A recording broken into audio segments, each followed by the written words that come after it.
দীপাকে ভুল বুঝে দীপার উপরে অভিমান করে বসে আছে সূর্য। কোনোভাবেই সূর্যের রাগ কমছে না। এদিকে দীপাও কিভাবে সূর্যের ভালোবাসা পাবে, কিভাবে সূর্যকে বোঝাবে ভেবেই পারছে না। কিন্তু পরিস্থিতির সাথে লড়াই করতে করতে হার মেনে নিচ্ছে দীপা। নিজেকে যেন আর সামলাতেই পারছে না।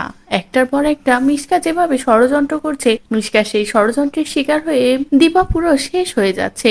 সবসময় আতঙ্কে আছে কখন না নিজের এক সন্তানকে খুঁজতে গিয়ে আর এক সন্তানকে হারিয়ে ফেলতে হয়। এমন হাজারো দুশ্চিন্তা নিয়ে দীপা সহ্য করতে না পেরে চলে যায় হসপিটালে সূর্যের কেবিনে। সূর্যের কেবিনে গিয়ে দেখে সূর্য বসে আছে। এদিকে সূর্য তো দীপাকে দেখে ভীষণ রেগে যায়। রেগে গিয়ে বলে, তুমি এক্ষুনি এখান থেকে বেরিয়ে যাও। কিন্তু দীপা সূর্যের কথায় রাগ না করে উল্টো সূর্যকে জড়িয়ে ধরে আর বলে, অনেক হয়েছে ডাক্তারবাবু, আমি আর পারছি না। আমি যে হাঁপিয়ে গিয়েছি, আমার যে আপনার ভীষণ দরকার। একা একা এভাবে আমি আর এই লড়াইটা লড়তে পারছি না বলে সূর্যকে জড়িয়ে ধরে কান্নায় ভেঙে পড়ে দীপা। আর দীপার এই কষ্ট দেখে দুর্বল হয়ে পড়ে সূর্য।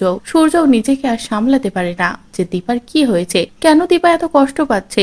এই সবটা ভেবে সূর্যও কষ্ট পায়। তো বন্ধুরা, দীপা তো সূর্যের কাছে ফিরলো অবশেষে হার মেনে। এবার কি দীপা তাহলে সূর্যকে সবটা খুলে বলবে, নিজের সমস্ত বিপদের কথা সূর্যকে জানিয়ে ভালোবেসে দুজনে আবার এক হবে? আর সত্যি এমনটা হলে সেটা দেখতে তোমাদের কেমন লাগবে কমেন্ট করে জানাও। পরবর্তী আপডেট পেতে চ্যানেলটি সাবস্ক্রাইব করো।